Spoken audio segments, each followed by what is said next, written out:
બાળકો આપણે આજે આપણું જે TY BA semester 5 paper number 14B પ્રાદેશિક અર્થશાસ્ત્રના થોડા એમસીક્યુની ચર્ચા કરીશું કે જેથી કરીને તમને યુનિવર્સિટી એક્ઝામમાં થોડી સાનુકૂળતા રહે. વેકેશન પડી ગયું છે બાળકો, એટલે વેકેશનનો સદુપયોગ કરજો એવી મારા તરફથી શુભકામનાઓ. દિવાળીની એડવાન્સમાં હેપી દિવાળી. ખૂબ મહેનત કરો, કારણ કે ખુલતા વેકેશને તમારી સીધી ઓનલાઈન એક્ઝામ છે, એમસીક્યુ બેઝ, એટલે બધાને બેસ્ટ ઓફ લક. ઓકે, આપણે આપણા ટોપિક પર આવીએ. પ્રાદેશિક અર્થશાસ્ત્ર એટલે આપણે જાણીએ છીએ તે પ્રમાણે કે કોઈક એક દેશના પેટા વિભાગ કે જેને આપણે પ્રદેશ કહીએ છીએ, કે જે રાજકીય સીમા ધરાવે છે, એની અંદરના જે કંઈ પણ આર્થિક પ્રશ્નો છે, વિશિષ્ટ સ્થળ વિષયક પ્રશ્નો છે, તેનો અભ્યાસ કરતું આ શાસ્ત્ર છે. તો બાળકો, આપણો પહેલો જે એમસીક્યુ છે એ છે, તમને આ રીતની વ્યાખ્યા આપી દેવામાં આવેલી છે કે નીચે આપેલા અર્થશાસ્ત્રીઓમાંથી કોણે પ્રાદેશિક અર્થશાસ્ત્રની ઇન્વર્ટેડ કોમામાં આપેલી જે વ્યાખ્યા છે તે કયા અર્થશાસ્ત્રીએ આપેલી છે? તો એ વ્યાખ્યા આ પ્રકારની છે કે સ્થળ વિષયક અલગતા. વ્યાખ્યા કયા પ્રકારની છે? તો કે સ્થળ વિષયક અલગતા અથવા તો સ્થળગત જુદાઈ, જેને આપણે સ્થળગત ભિન્નતા પણ કહીએ છીએ. એટલે કે અલગ અલગ ભૂવિસ્તારો એટલે કે જમીન વિસ્તારો અને તેમાંથી સર્જાતી આર્થિક સમસ્યાઓનો અભ્યાસ એટલે પ્રાદેશિક અર્થશાસ્ત્ર. તો આપણે જાણીએ છીએ બાળકો તે પ્રમાણે કે પ્રાદેશિક અર્થશાસ્ત્રની આપણા અભ્યાસક્રમને ધ્યાનમાં રાખીએ તો 4 વ્યાખ્યાઓ આપેલી છે. તમારી જે અભ્યાસક્રમની બુક છે તેમાં પહેલી વ્યાખ્યા છે વોલ્ટર ઇશાર્ડની, કે જેમણે 1960માં મેથડ ઓફ રિજિયોનલ એનાલિસિસ નામનું જે પુસ્તક પ્રસિદ્ધ કરેલું હતું. એમાં એક સ્થળે પરોક્ષ રીતે આપણે એમ કહીએ કે પ્રાદેશિક અર્થશાસ્ત્રનું સ્વરૂપ સમજાવવા માટે કોઈક સંશોધક જ્યારે કોઈક પ્રદેશમાં, અનનોન પ્રદેશમાં જાય છે અને પ્રદેશના વિકાસ અંગેની જે સમસ્યાઓ એના મગજમાં ઉપસ્થિત થાય છે, એ સમસ્યાઓની યાદીનો અભ્યાસ એટલે પ્રાદેશિક અર્થશાસ્ત્ર, એવું આપણને વોલ્ટર ઇશાર્ડે કીધેલું છે. તો આપણે ઉપર આપણી જે એમસીક્યુની વ્યાખ્યા છે તે અને વોલ્ટર ઇશાર્ડે આપેલી વ્યાખ્યા છે તે એ મેચ થતી નથી, એટલે આપણો પ્રશ્નનો જવાબ વોલ્ટર ઇશાર્ડ આવે નહીં. HW રિચાર્ડસન, કે જે ખાસ કરીને આપણે એમ કહીએ કે પ્રદેશ અંગેના ખ્યાલો એમણે આપેલા છે. એકરૂપતાનો ખ્યાલ, ધ્રુવીયતાનો ખ્યાલ અને નીતિ વિષયક એટલે કે આયોજન પ્રદેશનો ખ્યાલ. એટલે આપણે એમ કહીએ કે હેરી રિચર્ડસન પણ આ વ્યાખ્યા એમણે આપી નથી, કારણ કે એમણે પ્રદેશ અંગેના ખ્યાલો આપેલા છે. એ જ રીતે ત્રીજી વ્યાખ્યા જેરોમ સ્ટાઇન. તો એકચ્યુઅલી 2 અર્થશાસ્ત્રીઓ કમ્બાઇનમાં આપેલી વ્યાખ્યા છે, જ્યોર્જ બોટ્સ અને જેરોમ સ્ટાઇન, કે સાધનોની અગતિશીલતાને લીધે જે કંઈ પણ પ્રાદેશિક પ્રશ્નો ઊભા થાય છે એનો અભ્યાસ એ પ્રાદેશિક અર્થશાસ્ત્ર કરે છે, એવી એ લોકોની વ્યાખ્યા છે. એટલે આપણે એમ કહીએ કે આપણા પ્રશ્નને સંલગ્ન જેરોમ સ્ટાઇને આપેલી વ્યાખ્યા પણ નથી. તો આપણે એમ કહીએ કે હવે આપણો જે બાકી રહેલો જે જવાબ છે તે સ્વાભાવિક છે કે લોઈસ લેફેબર આવે, કોઈ જગ્યાએ લુઈસ લોફેબર એવો શબ્દ પ્રયોગ પણ કરે છે. પણ આપણે લોઈસ લેફેબરની જે વ્યાખ્યા છે તે કે સ્થળ વિષયક જુદાઈ, સ્થળ વિષયક ભિન્નતા, એને પરિણામે જે અલગ અલગ જમીન વિસ્તારો અને તેનાથી સર્જાતી જે આર્થિક સમસ્યાઓ છે તેનો અભ્યાસ એ પ્રાદેશિક અર્થશાસ્ત્ર કરે છે. આ વ્યાખ્યા લોઈસ લેફેબરે આપેલી છે. એટલે આપણને એવું કહેવા માંગે છે લોઈસ લેફેબર આ વ્યાખ્યા આપીને કે કુદરતી રીતે જે પ્રદેશો છે ત્યાં આપણને કુદરતી સાધન સંપત્તિ છે, સૂર્યપ્રકાશનું પ્રમાણ છે, ત્યાંની આબોહવા છે, ત્યાંની વસ્તી, માનવો, પશુ સંપત્તિ, ખનિજ સંપત્તિ આ અલગ અલગ છે. એટલે દરેક પ્રદેશના અમુક વિશિષ્ટ પ્રશ્નો ઊભા થાય છે. એટલે સ્થળ વચ્ચે આપણે એમ કહીએ કે કુદરતી રીતે જે ભિન્નતા છે એને પરિણામ સ્વરૂપ જે પ્રાદેશિક પ્રશ્નો ઊભા થાય છે એનો અભ્યાસ પ્રાદેશિક અર્થશાસ્ત્રમાં કરવામાં આવે છે. એટલે આપણો એમસીક્યુ નો જવાબ આવશે બાળકો લોઈસ લેફેબર. ઓકે, બીજા એમસીક્યુ પર જઈએ કે પ્રાદેશિક અર્થશાસ્ત્રની ઉત્ક્રાંતિ, ઉત્પત્તિ અને વિકાસ. એટલે કે અર્થશાસ્ત્રની એક વિશિષ્ટ શાખા તરીકે પ્રાદેશિક અર્થશાસ્ત્રનો જન્મ જે થયો છે, એક અલગ વિશિષ્ટ શાખા તરીકે ડેવલપ થઈ છે, એની ઉત્ક્રાંતિમાં એટલે કે એને વિકસાવવામાં કયા કયા દેશોના અર્થશાસ્ત્રીઓનો ફાળો સવિશેષ છે. અહીંયા શબ્દ છે દેશોના અર્થશાસ્ત્રીઓનો ફાળો સવિશેષ છે. તો આપણને ખબર છે બાળકો કે અમેરિકાના જે વિચારકો છે, પ્રાદેશિક અભ્યાસ કરનારાઓ છે, તે મોટે ભાગે ભૂગોળને ધ્યાનમાં રાખીને અમેરિકાનો અભ્યાસ કરેલો છે. હું આપણે એમ કહીએ કે સાર્જન ફ્લોરેન્સ અને બીજા એકાદ બેને આપણે જો ગણીએ તો ખૂબ ઓછા અર્થશાસ્ત્રીઓએ પ્રદેશ અંગેના જે વિશિષ્ટ પ્રશ્નો છે તે બાબતમાં પોતાના સિદ્ધાંતો આપેલા છે. આપણે એમ કહીએ કે અમેરિકાનો બહુ એટલો બધો ફાળો નથી. ઇંગ્લેન્ડના જે અર્થશાસ્ત્રીઓ છે તે આપણે જાણીએ છીએ તે પ્રમાણે બાળકો કે ઇંગ્લેન્ડ એ નાનો દેશ છે અને ખાસ કરીને ઇંગ્લેન્ડના જે વિચારકો છે તેમણે જે વિચારો આપેલા છે, સિદ્ધાંતો આપેલા છે તે મૂલ્ય અને વહેંચણીના છે અને સમગ્ર દેશને એક એકમ ગણીને આપેલા પ્રશ્નો છે. એટલે પ્રદેશના વિશિષ્ટ પ્રશ્નો છે એની લોકોએ બહુ સમજૂતી આપી નથી. એટલે આપણે એમ કહીએ કે આપણા એમસીક્યુ નો જવાબ આપણને આવશે અમેરિકાના વિચારકો, અર્થશાસ્ત્રીઓ પણ નહીં આવે.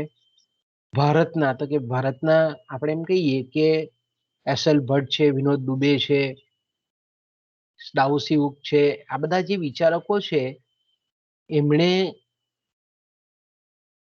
પ્રાદેશિક અર્થશાસ્ત્રની ઉત્ક્રાંતિમાં કોઈ સીધો ફાળો નથી આપ્યો, પણ પ્રાદેશિક અર્થશાસ્ત્રના જે ખ્યાલો છે એના પરથી આયોજન પ્રદેશોની રચના એમણે કરેલી છે. એટલે આપણે એમ કહી શકીએ કે બહુ જેને આપણે એમ કહીએ ને કે કોઈ પણ શાસ્ત્રને રચવા માટે સૈદ્ધાંતિક પૃષ્ઠભૂમિ જોઈએ, વૈજ્ઞાનિક સંશોધન પદ્ધતિને આધારે સિદ્ધાંતોની રચના થવી જોઈએ. કે ભારતમાં પણ આપણને બહુ ઝાઝી પ્રાદેશિક અર્થશાસ્ત્ર સંદર્ભે બહુ ઊંડા અભ્યાસો આપણને થયા નથી. એટલે આપણે એમ કહી શકીએ કે એનો પણ ફાળો ઓછો છે, નહીવત છે. આપણે એમ કહીએ તો ભારતના પણ નહીં આવે. આપણે એમ કહીએ કે બાકી રહ્યો આપણો જે એમસીક્યુ છે એનો જવાબ છે ક, જર્મનીના. તો આપણે જાણીએ છીએ કે જર્મનીમાં જે કંઈ પણ વાસ્તવિક નિગમન અને વિશ્લેષણાત્મક પદ્ધતિનો ઉપયોગ કરીને પ્રદેશના જે સ્થળ વિષયક પ્રશ્નો છે એને ખૂબ ઊંડાણપૂર્વક એ લોકોએ સમજૂતી આપી છે, ઘણા બધા સિદ્ધાંતો આપેલા છે. દાખલા તરીકે જો આપણે વાત કરીએ તો 1826માં વોન થ્યુનેનનો સમકેન્દ્રીય વર્તુળાકાર નમૂનો કે જે કૃષિ ક્ષેત્રે આપણે એમ કહીએ કે સ્થળ પસંદગી દર્શાવે છે. ત્યાર પછી આપણે એમ કહીએ કે આલ્ફ્રેડ વેબર કે જેમણે ઉદ્યોગોની સ્થળ પસંદગીની સમજૂતી આપેલી છે.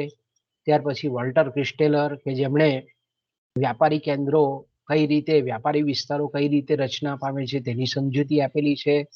ઓગસ્ટ લોસે તો કે સ્થળ પસંદગીનો સિદ્ધાંત આપેલો છે જનસંખ્યા વસ્તીના સંદર્ભમાં.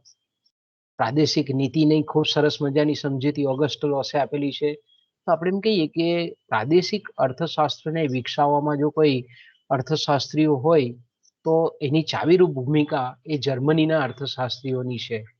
એટલે આપણો એમસીક્યુ આવશે જર્મનીના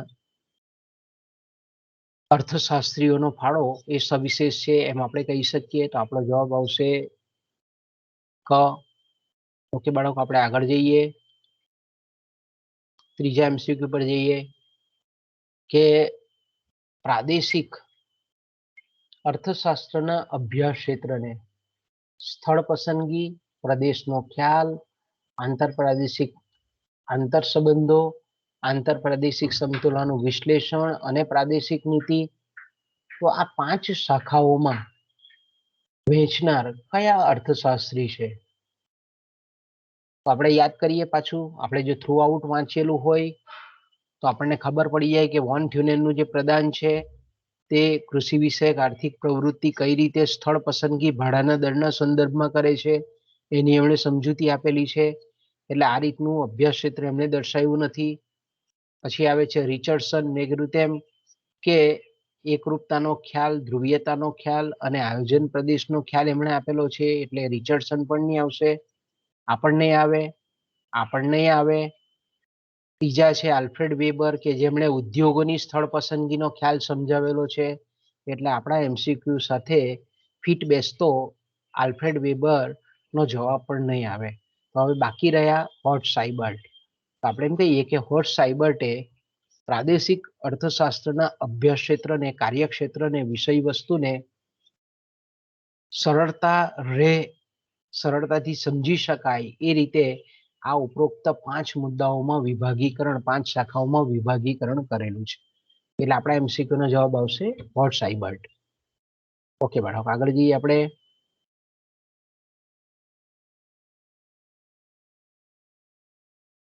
આગલો એમસીક્યુ આપણો છે કે અહીંયા તમને ઉપર આપેલું છે કોઈ એક મુખ્ય શહેર અને આજુબાજુના પીઠ વિસ્તાર વચ્ચેનો પારસ્પરિક આધાર દ્વારા બનતા પ્રદેશને.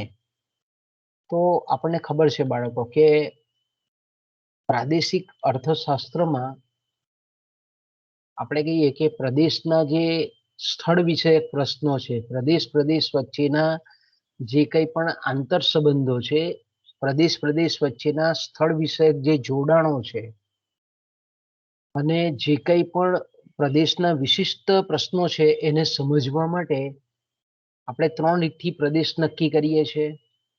પ્રાદેશિક અર્થશાસ્ત્રમાં પહેલો એકરૂપતાનો ખ્યાલ, કે જેમાં આપણે એમ કહીએ કે સ્થળ વિષયક બિંદુઓ આર્થિક માપદંડોના પરિપ્રેક્ષ્યમાં જ્યારે સમાન હોય તેનાથી બનતો પ્રદેશ એટલે આપણે એકરૂપ પ્રદેશ કહીએ છીએ. આપણને વ્યાખ્યા તરત આવડવી જોઈએ. 3 પ્રદેશની વ્યાખ્યા આપણા મગજમાં એકદમ કમ્પ્લીટ બેસવી જોઈએ. તો આપણે એમ કહી શકીએ કે અહીંયા એક મુખ્ય શહેર અને આજુબાજુના પીઠ વિસ્તાર વચ્ચેનો પારસ્પરિક, જેને આપણે ક્રિયાશીલ આંતર સંબંધ કહીએ છીએ.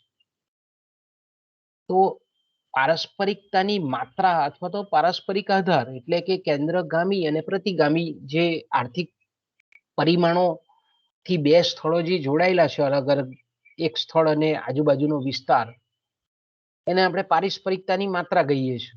કે ભાઈ કેન્દ્ર તરફ શ્રમ અને મૂડીના સાધનોની અવર જવર છે, સંદેશા વ્યવહારના સાધનો, વાહન વ્યવહારના સાધનોની તીવ્રતા છે, કાચો માલની કેન્દ્ર તરફની ગતિ છે, તૈયાર માલની આજુબાજુના પીઠ વિસ્તાર તરફની ગતિ છે.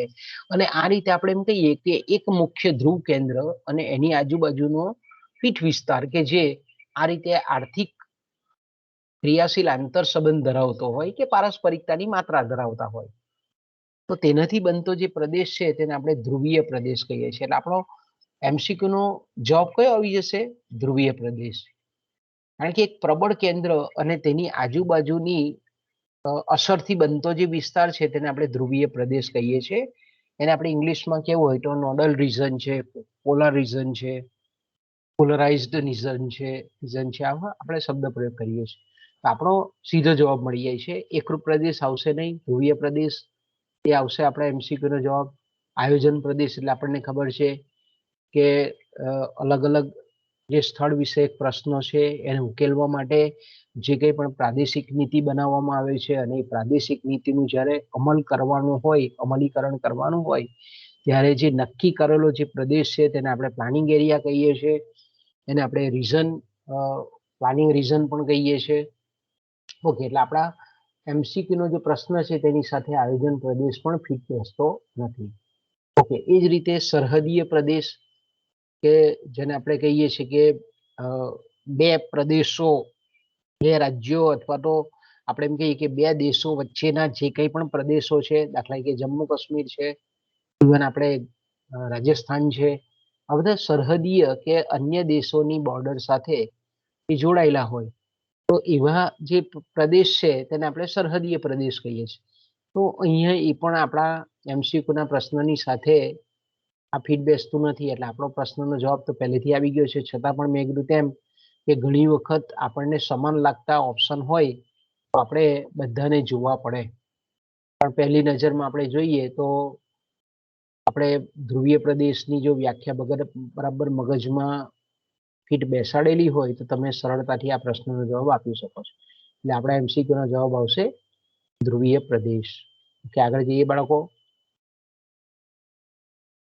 આપણો ચોથા એમસીક્યુ છે, આગળ હું બોલી જ ગયો છું, આની વ્યાખ્યા 3 પ્રદેશની સેમ, એમાં થોડો સુધારો કરીને આપેલી છે કે આર્થિક માપદંડો, આર્થિક માપદંડોની સ્થળ વિષયક સમાનતા હોય તેવા પ્રદેશને, તેનાથી બનતા પ્રદેશને કયો પ્રદેશ કહેવામાં આવે છે. ઓકે, અહીંયા આર્થિક માપદંડો છે. જો સામાજિક માપદંડો નથી, રાજકીય માપદંડો નથી, સાંસ્કૃતિક માપદંડો નથી, જાતિ વિષયક માપદંડો નથી, બોલી વિષયક માપદંડ નથી, પણ અહીંયા આપણે એમ કહીએ કે આર્થિક છે, ઇકોનોમિક માપદંડ. એટલે આપણે એમ કહીએ કે દાખલા તરીકે માથાદીઠ આવક છે, મૂડી ઉત્પાદનનો ગુણોત્તર છે, ઉત્પાદન પદ્ધતિ છે, લોકોનું જીવન ધોરણ છે, આ બધા જે માપદંડો છે, સંદેશા વ્યવહારના સાધનો, વાહન વ્યવહારના સાધનો, માળખાગત સુવિધાઓ, આ બધા જે માપદંડ છે તેને આપણે આર્થિક માપદંડ કહીએ. અને આવા આર્થિક માપદંડોને ચોક્કસ ભર સાથે પ્રદેશમાં અથવા તો દેશના અલગ અલગ પ્રદેશોમાં ચકાસીએ અને ત્યાં આપણને જે સ્થળ વિષયક સમાનતા જોવા મળે એને આપણે અલગ તારવીએ અને પછી એને જોડતા જે પ્રદેશ બને તેને આપણે કહીએ છીએ એકરૂપ પ્રદેશ. અને આપણે શું કહીએ છીએ? એકરૂપ પ્રદેશ. એટલે આપણો આગળ હું વ્યાખ્યા બોલી જ ગયો છું કે આર્થિક માપદંડો એ સ્થળ વિષયક બિંદુમાં સમાનતા ધરાવતા હોય તો તેને જોડતા જે બનતો પ્રદેશ છે તેને આપણે હોમોજીનિયસ રીજન કહીએ છીએ. સમરૂપ રીજન પણ, પ્રદેશ પણ કહેવામાં આવે, સમરૂપ, એકરૂપ, કારણ કે ગમે તે શબ્દ પ્રયોગ કરી શકે પેપર સેટર. એટલે આપણો જવાબ આવશે એકરૂપ પ્રદેશ. આપણે બધાની વ્યાખ્યા ખબર હોવી જોઈએ. ધ્રુવીય પ્રદેશ એટલે મેં કીધું તેમ કે એક મુખ્ય શહેર, એક ધ્રુવ કેન્દ્ર અને તેનાથી ક્રિયાશીલ આંતર સંબંધો ધરાવતો પીઠ વિસ્તારથી પણ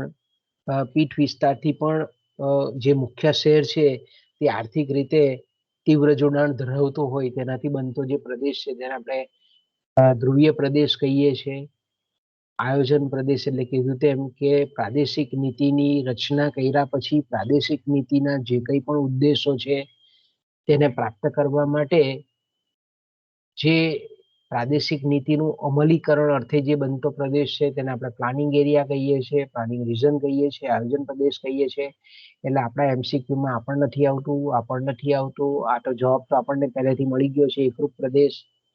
અને આર્થિક પ્રદેશ, પ્રદેશના અલગ રીતે પણ આપણે એમ કહીએ કે વિભાગો પાડવામાં આવે છે કે ભૌગોલિક દ્રષ્ટિકોણથી પ્રદેશને નક્કી કરવામાં આવે, સાંસ્કૃતિક પરિબળોના પરિપ્રેક્ષ્યમાં પ્રદેશ નક્કી કરવામાં આવે, આર્થિક માપદંડો.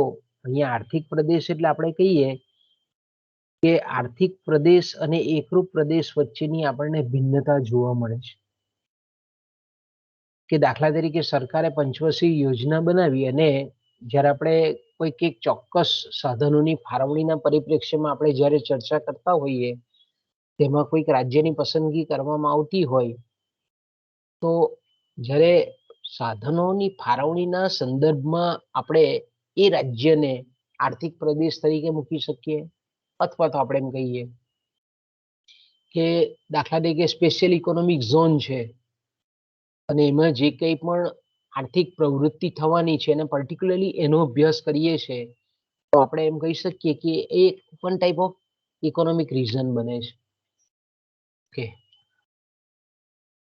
ત્યાર પછીનો એટલે આપણે બાળકો આપણો જે આ પ્રશ્ન છે એ સીધી વ્યાખ્યા છે એકરૂપ પ્રદેશની. તો આપણા પ્રશ્નનો જે જવાબ છે તે એકરૂપ પ્રદેશ આવે છે. આગળ જઈએ ફટાફટ. બીજો પ્રશ્ન આપણે કે આપણો જે બીજો પ્રશ્ન છે તે કોના દ્રષ્ટિકોણ પ્રમાણે, બરાબર, કોના દ્રષ્ટિકોણ પ્રમાણે. જો અહીંયા આપણને શું પ્રશ્ન પૂછ્યો છે? કોના એટલે કોઈક વ્યક્તિ છે આપણે એમ કહીએ તો કે કોના દ્રષ્ટિકોણ પ્રમાણે ભારતના, જો અહીંયા પર્ટિક્યુલર શબ્દ આપેલો છે, ભારતના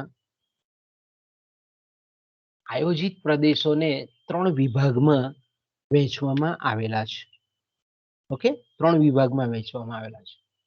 પહેલો જે છે એ છે પ્રગતિશીલ પ્રદેશ, આયોજન પ્રદેશ, પ્રગતિશીલ પ્રદેશ. બીજો છે વિકાસ માટેની બીજભૂત શક્તિ ધરાવતા પ્રદેશો. અને ત્રીજા છે સમસ્યાવાળા, કે જે પછાત અવસ્થામાં છે, કે જેઓ વર્તમાન વ્યવસ્થામાં વિકસવામાં અશક્તિમાન હોય. તો આ રીતે આપણે એમ કહીએ કે આપણને ચોપડીમાંથી કોઈ પણ એમાંથી આપણે એમ કહીએ કે નાનામાં નાની મેટરને ધ્યાનમાં રાખીને પેપર સેટર એ પેપર સેટ કરી શકે છે. એટલે આપણે દરેક બાબતોને, દરેક પાનાઓને ચોપડીના ખૂબ સરસ રીતે ડીપલી આપણે વાંચવું પડે તો જ આપણને ખબર પડે. તો અહીંયા તમે જોઈ શકો છો કે એસ.એલ. ભટ્ટ, બરાબર, એસ.એલ. ભટ્ટ આપણે જાણીએ છીએ તે પ્રમાણે કે એમણે પ્રાદેશિક આયોજનના ઘડવૈયા એસ.એલ. ભટ્ટ છે. એમણે ભારતના આયોજિત પ્રદેશને 5 વિભાગમાં વહેંચેલા છે: દક્ષિણ, પશ્ચિમ, પૂર્વ, વાયવ્ય અને ઉત્તર મધ્ય પ્રદેશ.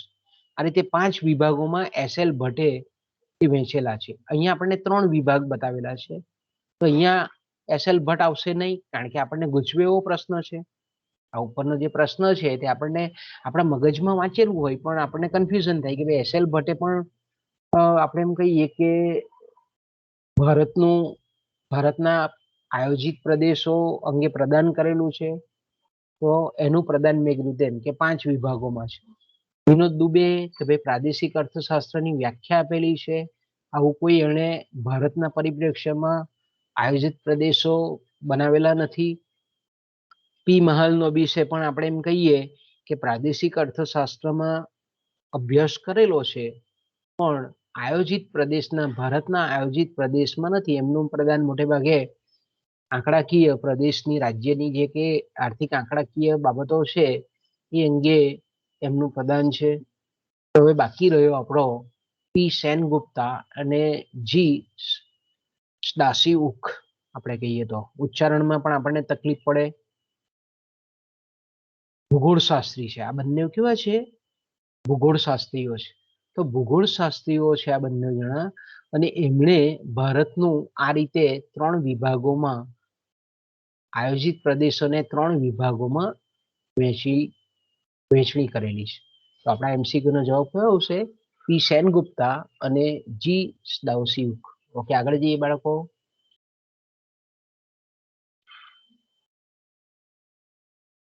ઓકે, કયા અર્થશાસ્ત્રીએ, જો ખૂબ અગત્યનો પ્રશ્ન છે, ખૂબ સરસ મજાનો છે, કે કયા અર્થશાસ્ત્રીએ પ્રાદેશિક આર્થિક વિશ્લેષણ સમજવામાં અનુકૂળ થાય એ હેતુથી પ્રદેશના 3 વિભાગો પાડ્યા છે, જેમ કે એકરૂપ પ્રદેશ અને તેમાંથી સર્જાતું આંતર પ્રાદેશિક સમષ્ટિલક્ષી અર્થશાસ્ત્ર. બીજો જે વિભાગ છે ધ્રુવીય પ્રદેશ અને તેમાંથી સર્જાતું પ્રાદેશિક માળખાનું અર્થશાસ્ત્ર.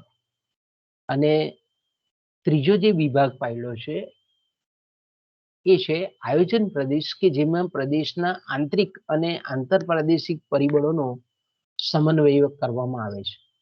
તો આપણે એમ કહીએ કે આ જે હેતુઓ છે કે તમે જુઓ છો કે ભાઈ એકરૂપતાના ખ્યાલ દ્વારા આપણે વાસ્તવમાં એક રાજ્ય હોય કે એક દેશ હોય, એ રાજ્ય હોય, ધારો કે આપણે ગુજરાત છે, તો અલગ અલગ પ્રદેશોમાં આર્થિક સમાનતા ધરાવતા જે કંઈ પણ સ્થળ વિષયક બિંદુઓ છે તેને આપણે એક ગણી લઈએ છીએ. ધારો કે આપણે કહીએ ગુજરાતમાં છે તો સુરત જિલ્લો છે, અમદાવાદ જિલ્લો છે, જામનગર છે, રાજકોટ છે, નર્મદા છે. આપણે એમ કહીએ કે આ બધા જિલ્લાઓમાં અમુક સ્થળો એવા પણ છે કે જે આપણને સમાન રીતે વિકસેલા દેખાતા નથી. દરેક જિલ્લામાં આપણને કહીએ કે એમાં આપણે વિકાસ કે વૃદ્ધિની બાબતમાં આપણે એમ કહી શકીએ કે થોડા ચઢિયાતા ઉતરતા ક્રમમાં છે. તો દરેક જિલ્લાઓમાંથી આવા જે આર્થિક દ્રષ્ટિકોણથી વિકસિત નથી એવા જે સ્થળો છે તેને આપણે શું કરીએ છીએ, એને અલગ તારવીએ છીએ અને પછી એને આપણે એકરૂપ પ્રદેશમાં એને સંમિલિત કરીએ છીએ.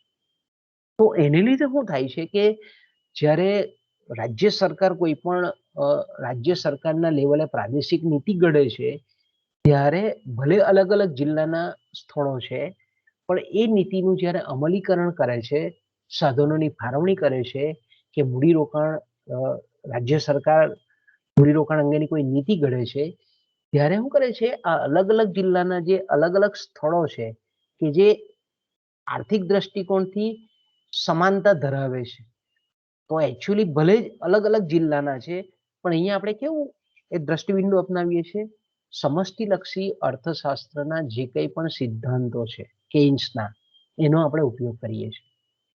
તો આવો ખ્યાલ આપણને કોણ આપે છે, તો કે ભાઈ આવું આપણને નીચે પૈકીના કયા અર્થશાસ્ત્રીય ત્રણ પ્રદેશના સંદર્ભમાં આપણને સમજાવેલું છે કે ભાઈ ધ્રુવીય પ્રદેશના ખ્યાલ દ્વારા આપણે એકચ્યુઅલી શું સમજીએ છીએ, તો કે ભાઈ ધ્રુવીય પ્રદેશને લીધે પ્રાદેશિક માળખું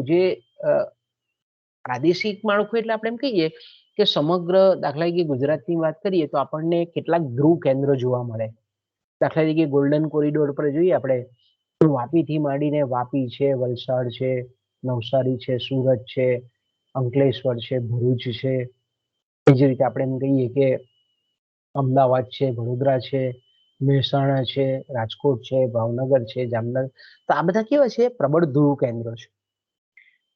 અને એની બાજુનો વિસ્તાર કે જેને આપણે ગુજરાતની જ વાત કરીએ, ગુજરાતથી આપણે ફેમિલિયર છે એટલે આપણે એમ કહીએ કે ગુજરાતની જે પૂર્વ પટ્ટી છે, કે આપણે ઉપરથી સાબરકાંઠા, બનાસકાંઠા, ઇવન આપણે કહીએ પંચમહાલ, નર્મદા, તાપી, ઇવન ડાંગ જિલ્લો આખો અને મહારાષ્ટ્રની બોર્ડર, દાદરા નગર હવેલી, સેલવાસ, આ બધા વિસ્તારોને આપણે જોઈએ તો આપણને એ આ ધ્રુવ કેન્દ્રો કરતા આપણને ઓછા વિકસિત દેખાય છે. આપણે ધ્રુવીય પ્રદેશ દ્વારા શું કરીએ છીએ કે આવા જે પછાત જે વિસ્તારો છે એને આપણે જે આવા પ્રબળ ધ્રુવ કેન્દ્રો છે કે જે વિકસિત છે એની સાથે એક જાતનો પુલ બનાવીને, બ્રિજ બનાવીને એ પછાત વિસ્તારોનો પણ વિકાસ થાય અને સમગ્ર રાજ્યનો સમતોલ વિકાસ થાય એવા પ્રયત્ન કરવામાં આવે છે. એટલે આપણે ધ્રુવ પ્રદેશ દ્વારા શું કરીએ છીએ, અલગ અલગ જે પ્રાદેશિક માળખા છે એનો આપણે અભ્યાસ કરીએ છીએ. અને ત્રીજો જે આયોજન પ્રદેશનો ખ્યાલ છે કે જેમાં આંતરિક અને એટલે કે પ્રદેશના જે કંઈ પણ આંતરિક વિશિષ્ટ પ્રશ્નો છે તે અને આંતર પ્રાદેશિક જે આપણે કહીએ કે ધ્રુવીય પ્રદેશ અને એકરૂપ પ્રદેશ, આ બંનેનો અહીંયા સમન્વય કરવામાં આવે છે.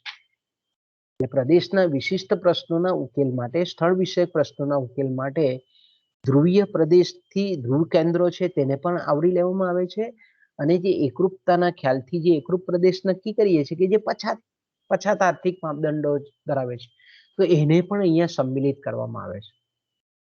તો આ રીતનું આપણે એમ કહીએ કે આયોજન અથવા તો આપણે કહીએ પ્રદેશ અંગેના જે ખ્યાલો છે ત્રણ એ આપણને કોણે સમજાવેલા છે. હું આગળ બોલી ગયો છું.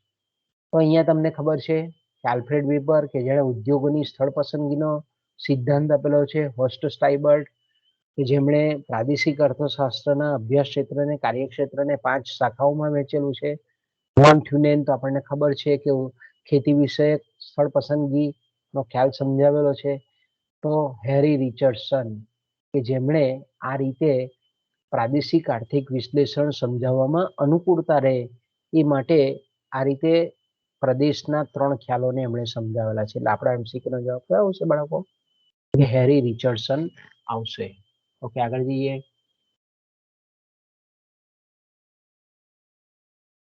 ઓકે, ત્યાર પછીનો તમને આ રીતે કોઈક ઇમેજ ચડાવવામાં આવે અને પ્રશ્ન પૂછવામાં આવે કે ભાઈ નીચે આપેલી આકૃતિ જે છે, દર્શાવેલ જે સ્થળ પસંદગી છે એ કોણે આપેલી છે, કયા અર્થશાસ્ત્રી આપેલી છે? તો આપણે જાણીએ છીએ તે પ્રમાણે ખૂબ સરળ પ્રશ્ન છે. તમે જો વાંચેલું હોય પ્રાદેશિક અર્થશાસ્ત્રની ચોપડીને ઉપર છેલ્લી રીતે પણ વાંચેલું હોય, સ્થળ પસંદગીના સિદ્ધાંતો વાળું જે ટોપિક છે તેને જો ખાલી એક વખત પણ ઉપર છેલ્લું તમે વાંચેલું હોય તો તમને તરત જ સ્ટ્રાઇક જાય કે આ જે છે કેન્દ્રમાં આવેલું સ્થળ, એટલે જેને આપણે કહીએ કે જ્યાં ખરીદ વેચાણની પ્રવૃત્તિ થાય છે તેને આપણે એ મુખ્ય શહેર તરીકે ઓળખાવે છે. એની મુખ્ય શહેરની આજુબાજુનો જે જમીનનો પટ છે એ વિસ્તારવાળો કે જેમાં બગીચા ખેતી, શાકભાજી, ડેરી ઉદ્યોગ, દૂધ ઉત્પાદન સાથેની આર્થિક પ્રવૃત્તિઓ સંકળાયેલી છે, કે જેનું આયુષ્ય, આ બધી વસ્તુઓ પેદાશો કેવી છે કે જેનું આયુષ્ય ટૂંકું છે, ખૂબ ઓછા સમયમાં બગડી જાય છે. કારણ કે આ ખ્યાલ બહુ 19મી સદીના, આપણે એમ કહીએ કે 19મી સદીના પહેલા ક્વાર્ટર્સમાં આપેલો છે, એટલે કે 1826માં આપેલો સિદ્ધાંત છે આ. તો તમે જોવો છો કે ત્યારે આટલા બધા વાહન વ્યવહારના સાધનો, વિજ્ઞાન ટેકનોલોજી વિકસેલી નહીં હતા. એટલે આવી જે આર્થિક પ્રવૃત્તિ છે, કૃષિ વિષયક આર્થિક પ્રવૃત્તિ, એ શહેરના મુખ્ય શહેર કે જ્યાં ખરીદી વેચાણ થાય છે એની નજીકના ભાગમાં સ્થપાતી આપણને જોવા મળે છે. એની બાજુમાં બળતણ માટેના લાકડા કે જે વજનદાર છે, વજનમાં તો વજનદાર વસ્તુ છે તો એનો વહનનો ખર્ચ, વાહન વ્યવહાર ખર્ચ વધારે હોય છે. એટલે એ મુખ્ય શહેરથી, કારણ કે તે વખતે ઔદ્યોગિક બળતણ તરીકે, ઘર વપરાશના બળતણ તરીકે લાકડાનો ઉપયોગ થતો હતો. એટલે આપણે એમ કહી શકીએ કે બહુ દૂર નહીં ને બહુ નજીક નહીં, શહેર, મુખ્ય શહેર કે જ્યાં ભાડાનો દર ખૂબ ઊંચો હોય છે, એનાથી બહુ દૂર જાય તો ભાડાનો દર ઘટતો જાય છે, નજીક આવે તો ભાડાનો દર વધતો જાય છે.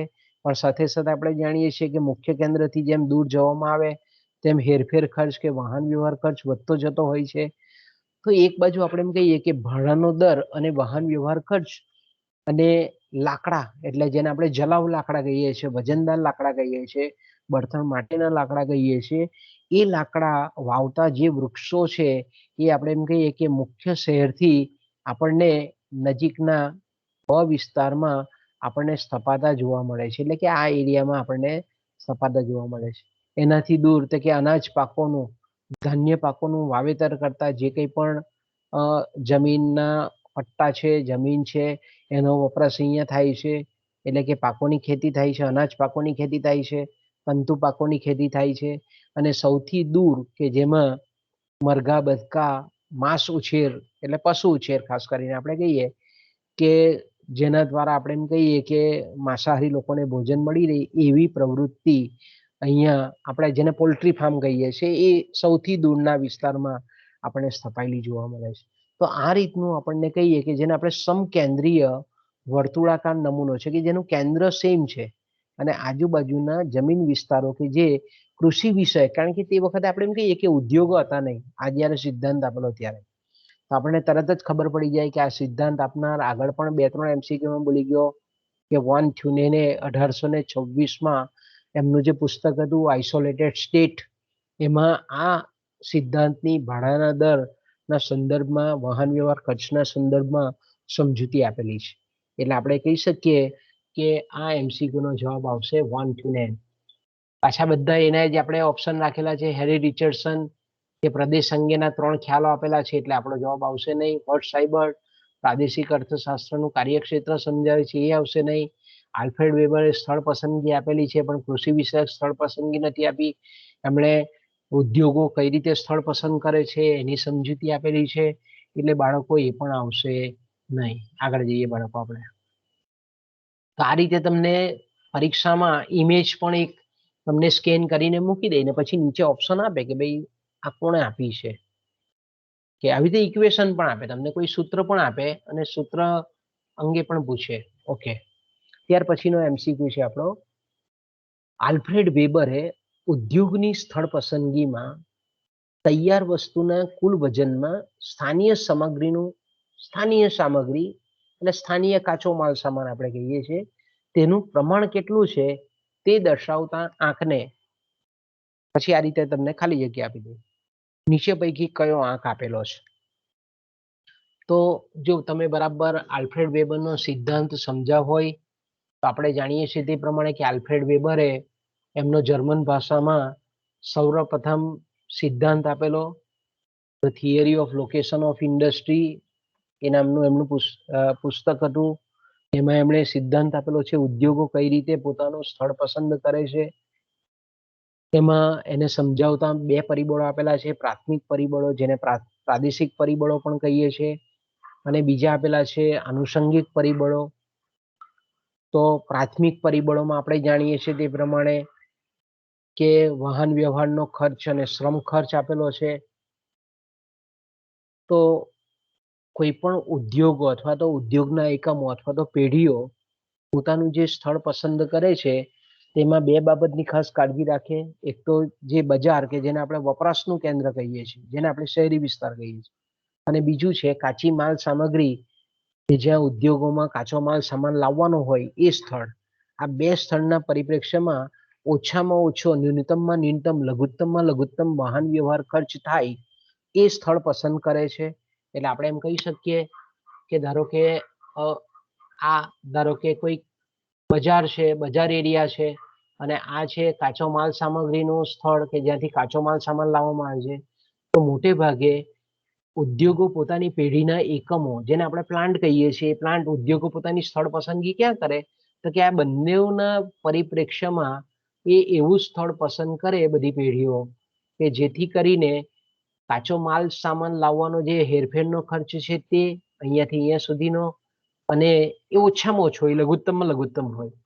અને અહીંયા જે કંઈ પણ વસ્તુ એ લોકોની ફેક્ટરીમાં, જે ઉત્પાદકોની ફેક્ટરીમાં, ઉદ્યોગોના એકમોની ફેક્ટરીમાં જે માલ તૈયાર થાય એને ઓછામાં ઓછા વાહન વ્યવહાર ખર્ચે એ બજાર સુધી કે જેને આપણે શહેરી વિસ્તાર કહીએ છીએ, વપરાશના કેન્દ્રો કહીએ છીએ, ત્યાં સુધી પહોંચાડી શકે.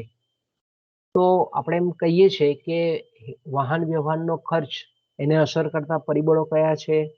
પછી આપણે એમ કહીએ કે પ્લાન્ટનું સ્થળ પસંદગી કરવા માટે શુદ્ધ અને અશુદ્ધ સાધનો, વજન ગુમાવતા, વજન ન ગુમાવતા સાધનો. આખી પૃષ્ઠભૂમિમાં એમણે એક આંક આપેલો છે જેને આપણે કહીએ છીએ મટીરિયલ ઇન્ડેક્સ, જેને આપણે સામગ્રી આંક અથવા તો સામગ્રી દર્શક આંક તરીકે પણ ઓળખીએ છીએ. તો એકચ્યુઅલી સામગ્રી આંક અથવા તો સામગ્રી દર્શક આંક એટલે શું તો કે કુલ કાચી સામગ્રીનું વજન છેદમાં તૈયાર વસ્તુનું વજન. એટલે કે તૈયાર વસ્તુ, ઉદ્યોગોમાં થતી તૈયાર વસ્તુમાં કાચી માલ સામગ્રી કેટલી વપરાયેલી છે, આ બેનો જે રેશિયો છે, સાપેક્ષ ગુણોત્તર છે, એને આલ્ફ્રેડ વેબર સામગ્રી આંક કહે છે. ઓકે, તો આપણો જવાબ કયો આવશે?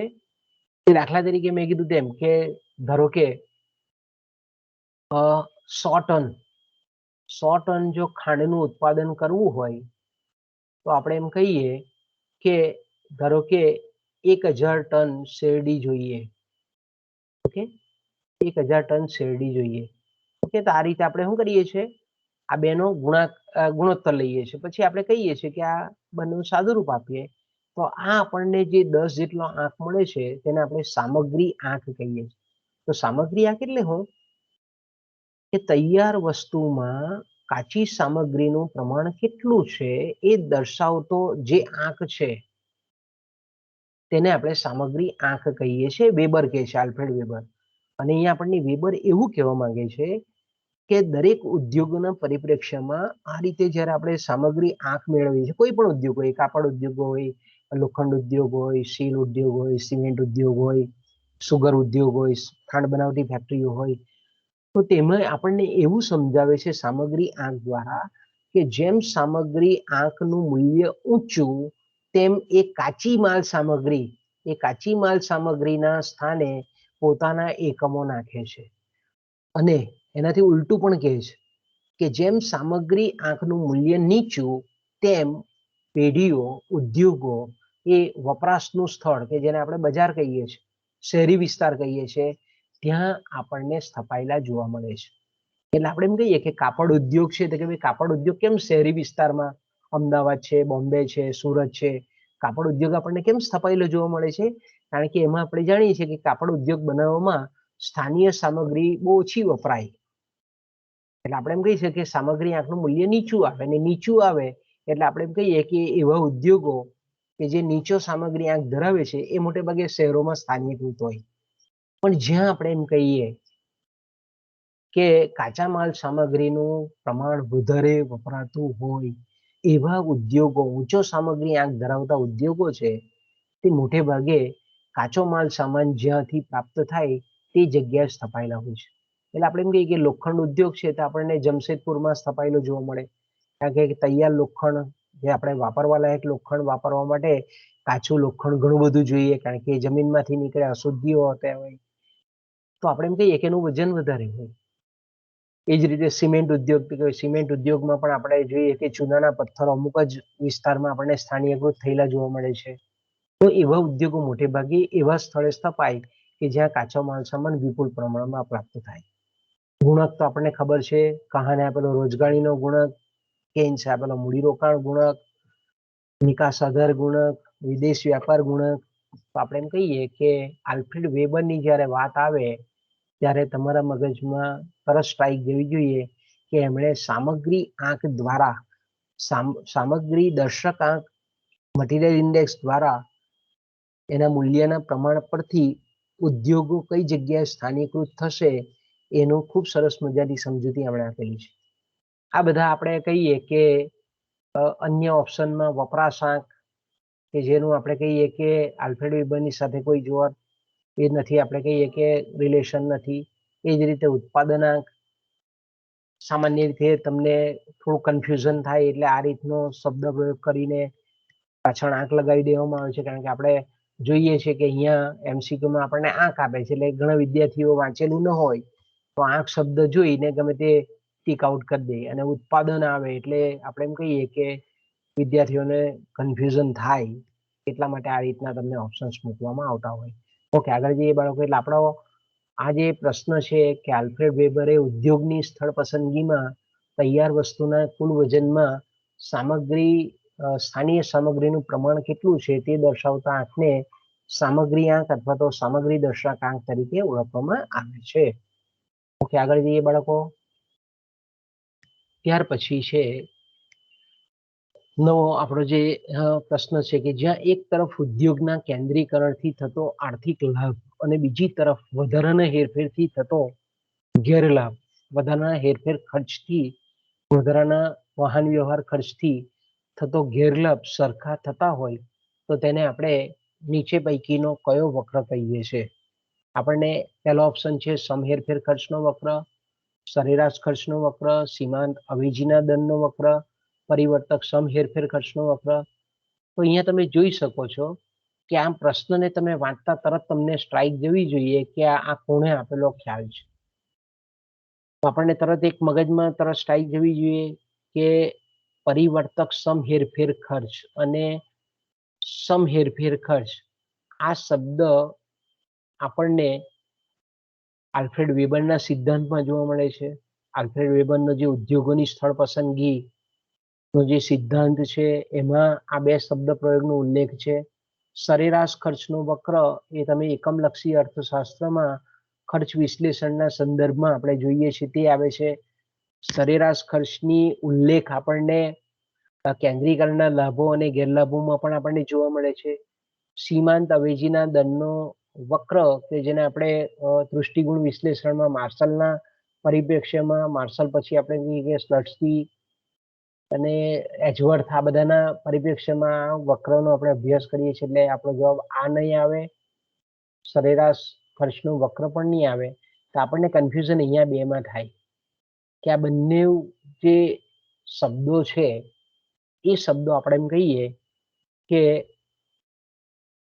આપણને સમાનાર્થી લાગે અથવા તો નજીકનો અર્થ ધરાવે છે. અહીંયા આપણને આલ્ફ્રેડ વેબર આનુષંગિક પરિબળો કે જે ઉદ્યોગોની પુનઃ સ્થળ પસંદગીને અસર કરે છે, બરાબર, ઉદ્યોગોની પુનઃ સ્થળ પસંદગીને અસર કરે છે એ સમજાવવા માટેનો આપણને આ બે ખર્ચના ખ્યાલ આપેલા છે. તો સામાન્ય રીતે આપણે એમ કહીએ કે કોઈ પણ ઉત્પાદન એકમ હોય, દાખલા તરીકે આ ઉત્પાદન એકમ છે એ આપણે એમ કહીએ કે જે લઘુત્તમ હેરફેર ખર્ચે જે સ્થપાયેલું હોય, અને આપણે લઘુત્તમ હેરફેર ખર્ચે એટલે કોના હેરફેર ખર્ચે, ન્યૂનતમમાં ન્યૂનતમ હેરફેર ખર્ચે, તો કે ભાઈ એક તો બજાર અને બીજું આપણે એમ કહીએ કે કાચા માલ સામગ્રીનું પ્રાપ્તિનું સ્થળ. એના સંદર્ભમાં આ સ્થળની જે પસંદગી કરે છે કે જ્યાં એનો હેરફેર ખર્ચ કેવો છે, લઘુત્તમ કે ન્યૂનતમ છે. તો આપણે એમ કહીએ કે હવે આપણે ધારો કે આ જે સ્થળ છે, અને આ આપણે એવી ધારણા કરી લે છે, આલ્ફ્રેડ વેબર આપણને એમ કહે છે કે ચારે બાજુ કોઈ અડચણ નથી, ઓબ્સ્ટેકલ નથી, ચારે બાજુ વાહન વ્યવહાર શક્ય છે. ચારે બાજુ એટલે આપણને એવું કહેવા માંગે છે કે ચારે દિશાઓમાં નહીં, ચારે દિશાઓ અને ચારે ખૂણાઓમાં આપણે એમ કહીએ કે બધી જગ્યાએ વાહન વ્યવહાર શક્ય છે, ચારે ચાર બાજુ અને ચારે ચાર ખૂણાઓમાં. એટલે કે ડુંગરો નથી, આ જે સ્થળ છે ત્યાં કોઈ ડુંગર નથી, રણ પ્રદેશ નથી, દરિયો નથી, પછી આપણે એમ કહીએ કે જંગલો નથી, સમથળ જમીન છે, ચારે ચાર બાજુ વાહન વ્યવહાર શક્ય છે. તો આપણે એમ કહીએ કે અલગ અલગ દિશાઓમાં જો વાહન વ્યવહાર શક્ય હોય તો સામાન્ય રીતે આપણે એમ કહીએ કે ઉત્પાદક છે તે હેરફેર ખર્ચમાં વધારો કરીને વિવિધ દિશામાં વિવિધ સ્થળો મેળવી શકે. વાહન વ્યવહાર ખર્ચ જો એ વધારે ઉઠાવે તો એ આપણે એમ કહી શકીએ કે આ લઘુત્તમ હેરફેરનું ખર્ચ છે એના કરતા આપણે એમ કહી શકીએ કે વધારે નવા ને નવા સ્થળ પ્રાપ્ત કરી શકે. જો વાહન વ્યવહાર ખર્ચમાં વધારો જો ઉઠાવી અને જો આપણે એમ કહી શકીએ કે ખર્ચ ભોગવવા તૈયાર હોય તો આપણે કહીએ કે ચારે ચાર દિશાઓમાં આપણે એમ કહીએ કે અલગ અલગ એ સ્થળ મેળવી શકે. દાખલા તરીકે અહીંયા લઘુત્તમ હેરફેર ખર્ચે ધારો કે અહીંયા એનો જે બજાર અને કાચી માલ સામગ્રીના સ્થળથી ધારો કે આપણે એમ કહીએ કે કિલોમીટર દીઠ 100 રૂપિયાનો એનો ખર્ચ પડતો હોય, ધારો કે આ એનો લઘુત્તમ હેરફેર ખર્ચ. પણ ધારો કે આ 100 રૂપિયાની જગ્યાએ 500 રૂપિયા ઉઠાવી અને અહીંયા પોતાનું સ્થળ પસંદ કરી શકે છે. બજાર અને કાચી માલ સામગ્રીના સ્થળથી નવું સ્થળ પસંદ કરી શકે. ધારો કે અહીંયા પણ નવું વધારાનો હેરફેર ખર્ચ 100 રૂપિયા કિલોમીટરની જગ્યાએ એ 500 રૂપિયા કિલોમીટર ખર્ચીને અહીંયા, કારણ કે ચારે બાજુ એ ખર્ચ વધારે વહન કરીને પોતાનું નવું સ્થળ પસંદ કરી શકે છે. કોઈ પણ દિશામાં એ પસંદ કરી શકે છે. તો આપણે એમ કહી શકીએ કે આ રીતે બધી દિશાઓમાં અને બધા ખૂણામાં નવા ને નવા સ્થળ પસંદ કરી શકે વધારાનો વાહન વ્યવહાર ખર્ચને ઉઠાવીને. તો આપણે એમ કહી શકીએ કે આ ટાઈપ જે વધારાનો વાહન વ્યવહાર ખર્ચ પસંદ કરીને જે નવા ને નવા સ્થળ પસંદ કરી શકે છે, કરી શકવાની ક્ષમતા ધરાવે છે, એને જોડતા જે વક્ર બને તેને આપણે કહીએ છીએ સમહેરફેર ખર્ચનો વક્ર. એને આપણને શું કહીએ છીએ? આ સમહેરફેર ખર્ચનો વક્ર. તો આવા ઘણા બધા વાહન વ્યવહાર ખર્ચ 500 ની જગ્યાએ 600 રૂપિયા ખર્ચ મેળવીને આ રીતે નવા ને નવા આ રીતે સમહેરફેર ખર્ચ મેળવી શકે છે. ઓકે, તો હવે આપણે કહીએ કે આ સમહેરફેર ખર્ચના વક્રો જે છે, બરાબર છે, એમાં ઘણા બધા આ રીતના વર્તુળો મેળવી શકે વધારાનું વાહન વ્યવહાર. પણ આ વર્તુળો પૈકી એટલે કે પોતાનું જે લઘુત્તમ હેરફેર ખર્ચનું સ્થળ છે એને એ બદલી શકે છે. હવે આ જે સમહેરફેરના ખર્ચના વક્રો છે એમાંનો એક વક્ર એવો છે કે જ્યાં વધારાના હેરફેર ખર્ચને ઉઠાવવાથી થતો જે આર્થિક ગેરલાભ છે. દાખલા તરીકે આપણે એમ કહીએ કે આ હેરફેર ખર્ચ એવો છે કે અહીંયા ધારો કે કિલોમીટરનો 800 રૂપિયા ખર્ચ છે વાહન વ્યવહાર ખર્ચ. તો અહીંયાથી આપણે એમ કહીએ કે પહેલા ન્યૂનતમ લઘુત્તમ હેરફેર ખર્ચ એનો 100 રૂપિયા કિલોમીટરનો સ્થળ આવે છે, પણ અહીંયા વધારાનો હેરફેર ખર્ચ ઉઠાવે છે અને 800 રૂપિયા પ્રતિ કિલોમીટર દીઠ એ ખર્ચ વહન કરવા માંગે છે. તો આપણે એમ કહી શકીએ કે એને ગેરલાભ થાય છે, કારણ કે 800 રૂપિયા એટલે એને પહેલા 100 રૂપિયા, તો હવે 700 રૂપિયાનો ગેરલાભ થાય છે. પણ બીજી બાજુ અહીંયા જો એ સ્થળ પસંદ કરે તો અહીંયા ઘણી બધી પેઢીઓ આજુબાજુમાં સ્થપાયેલી છે. એટલે કે ઘણી બધી પેઢીઓ એટલે આપણે કહીએ કે ઘણી બધી પેઢીઓ જ્યારે એક જ સ્થળે સ્થપાયેલી હોય તો તેને આપણે ઉદ્યોગનું કેન્દ્રીકરણ કહીએ છીએ. તો તો આપણે એમ કહીએ છીએ કે અહીંયાથી અહીંયા સુધી એ વધારાનો વાહન વ્યવહાર ખર્ચ સહન કરે અને એને લીધે જે ગેરલાભ થાય, અને બીજી બાજુ આ વિસ્તાર એવો છે કે જ્યાં ઉદ્યોગોનું કેન્દ્રીકરણ થયેલું છે. તો ઉદ્યોગોના કેન્દ્રીકરણથી લાભ થાય દરેક પેઢીને, જેને આપણે ઉદ્યોગ વિકાસના લાભો કહીએ છીએ અથવા તો બાહ્ય કરકસરના લાભો કહીએ છીએ. તો અહીંયા આપણે એમ કહીએ કે આ સ્થળ પસંદ કરે છે તો અહીંયા એક બાજુ ઉદ્યોગના કેન્દ્રીકરણથી લાભ પણ થાય છે અને બીજી બાજુ વધારાના વાહન વ્યવહાર ખર્ચથી ગેરલાભ પણ થાય છે.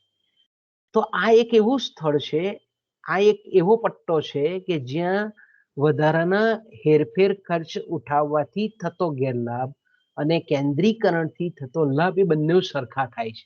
તો આવા વક્રને આપણે કહીએ છીએ પરિવર્તક સમ હેરફેર ખર્ચ. એને આપણે કહીએ છીએ ક્રિટિકલ સમ હેરફેર ખર્ચ. તો આપણો જવાબ કયો આવશે બાળકો? આલ્ફ્રેડ વેબરનો પરિવર્તક સમ હેરફેર ખર્ચનો વક્ર આપણને આ બતાવે છે કે જ્યાં એક તરફ ઉદ્યોગના કેન્દ્રીયકરણથી થતો આર્થિક લાભ કે જે સરેરાશ ખર્ચને ઘટાડે છે, પેઢીઓના જે વસ્તુ બનાવે છે એનો ઉત્પાદન ખર્ચ એકમ દીઠ ખર્ચ ઘટાડાય છે, તેને આપણે આર્થિક લાભ કહીએ છીએ ઉદ્યોગના કેન્દ્રીકરણથી. અને બીજી તરફ આપણે એમ કહીએ કે નવું સ્થળ લઘુત્તમ હેરફેર ખર્ચથી નવા સ્થળે જાય છે તો એને જે વધારાનો હેરફેર ખર્ચનો જે ગેરલાભ છે વપરાશના કેન્દ્રો અને કાચી માલ સામગ્રીના પ્રાપ્તિના સ્થળોથી, એનો ગેરલાભ એ બંને જ્યારે ઇક્વલ થાય, એક સમાન થાય, તો એનાથી બનતો જે વક્ર છે તેને આપણે પરિવર્તક સમ હેરફેર ખર્ચનો વક્ર કહીએ છીએ. ઓકે બાળકો, આગળ જઈએ. એટલે આપણા એમસીક્યુ નો જવાબ આવશે પરિવર્તક સમ હેરફેર ખર્ચનો વક્ર. ઓકે, આગળનો આપણો પ્રશ્ન છે એ છે આ રીતે તમને સૂત્ર આપી દે કે k બરાબર 1/1 ઓછા c માઇનસ m. તો અહીંયા આપણે જોઈએ છે કે આ સૂત્ર નીચે આપેલા ગુણક પૈકી કયા ગુણકનું છે? કે આ પૈકી આ જે સૂત્ર છે તે નીચે આપેલા કયા ગુણકનું છે કે જ્યાં c બરાબર આપણે એમ કહીએ કે c બરાબર સીમાંત ઉપભોગ વૃત્તિ વપરાશ વૃત્તિ તરીકે એને આપણે ઓળખીએ છીએ. c બરાબર સીમાંત ઉપભોગ વૃત્તિ વપરાશ વૃત્તિ, m બરાબર સીમાંત આયાત વૃત્તિ. આ બેનો બાદબાકી કરતો કાઉન્સ આપણને બતાવેલો છે જેને આપણે સ્થાનિક સીમાવર્તી ખર્ચ વૃત્તિ કહીએ છીએ. તો જ્યારે આપણે એમ કહી શકીએ કે કયો એવો ગુણકનું મૂલ્ય છે કે જ્યાં આપણે વપરાશ વૃત્તિ અને આયાત વૃત્તિનું પ્રમાણ જો સીમાંત આયાત વૃત્તિ અને સીમાંત વપરાશ વૃત્તિના પ્રદેશના લોકોની જાણતા હોઈએ તો એ બેનો બાદબાકી એ બેનો આપણે કહીએ કે સાદુરૂપ આપી અને એકમાંથી બાદ કરીએ અને પછી આપણે ગુણક મૂલ્યને મેળવીએ. તો બાળકો અહીંયા તમે જોજો આ જે છે કે મૂડીરોકાણ ગુણકનો ખ્યાલ, મૂડીરોકાણ ગુણકનો ખ્યાલ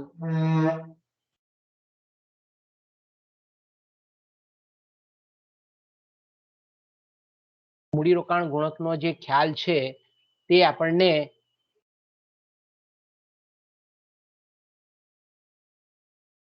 મૂડીરોકાણ ગુણકનો ખ્યાલ છે તે આપણને ડેલ્ટા વાય છેદમાં ડેલ્ટા આઈ નો સમજૂતી આપે છે.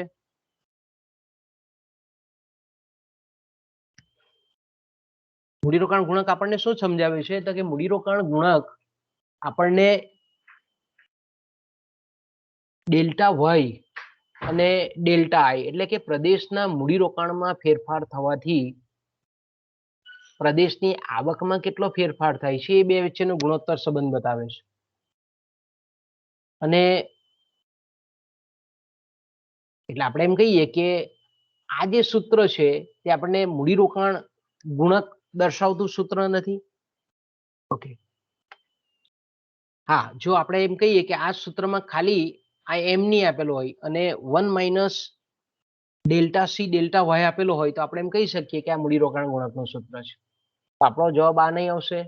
રોજગારી ગુણક તો કે કહાના આપેલો ગુણક છે કે ડેલ્ટા n1 છેદમાં ડેલ્ટા n2 કે કુલ રોજગારીમાં પ્રદેશની કુલ રોજગારીમાં થતો ફેરફાર છેદમાં પ્રાથમિક રોજગારીમાં થતો ફેરફાર, આ બેનું પ્રમાણ આપણે રોજગારી ગુણક બતાવે છે. મૂડીરોકાણ ગુણક એટલે પ્રદેશના મૂડીરોકાણમાં થતો ફેરફાર પ્રદેશની આવકમાં કેટલો ફેરફાર દર્શાવે છે, એ બે વચ્ચેનો ગુણોત્તર સંબંધ દર્શાવે છે. વિદેશ વ્યાપારનો ગુણક કે જેમાં ઘણા બધા સ્વાયત્ત પરિબળો છે, વપરાશ, મૂડીરોકાણ, નિકાસ, સરકારનો ખર્ચ અને એના પરિપ્રેક્ષ્યમાં સાદુરૂપ આપીને આપણે વિદેશ વેપાર ગુણક મેળવીએ છીએ. તો આ જે ગુણક છે કે એક્સ છેદમાં આપણે કહીએ છીએ કે નિકાસમાં થતો ફેરફાર અને એને પરિણામ સ્વરૂપ પ્રદેશની આવકમાં થતો ફેરફાર, એ બે વચ્ચેનો આપણને ગુણોત્તર સંબંધ બતાવે છે નિકાસ આધાર ગુણક.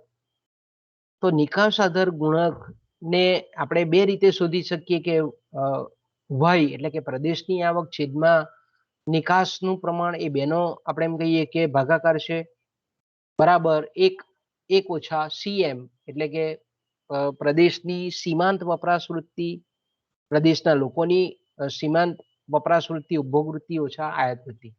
એટલે આપણે એમ કહી શકીએ કે આ જે ગુણક છે નિકાસ આધાર ગુણક, એને આપણે એક તો આ સૂત્રથી પણ અભિવ્યક્ત કરી શકીએ અને એક ઓછા આ સૂત્રના ઉપયોગ દ્વારા પણ આપણે નિકાસ આધાર ગુણકનું મૂલ્ય મેળવી શકીએ. ઓકે, તો બાળકો અહીંયાથી આપણે વિરામ લઈએ. તો અહીંયા આપણી મીટિંગ પૂરી કરીએ, એન્ડ કરીએ.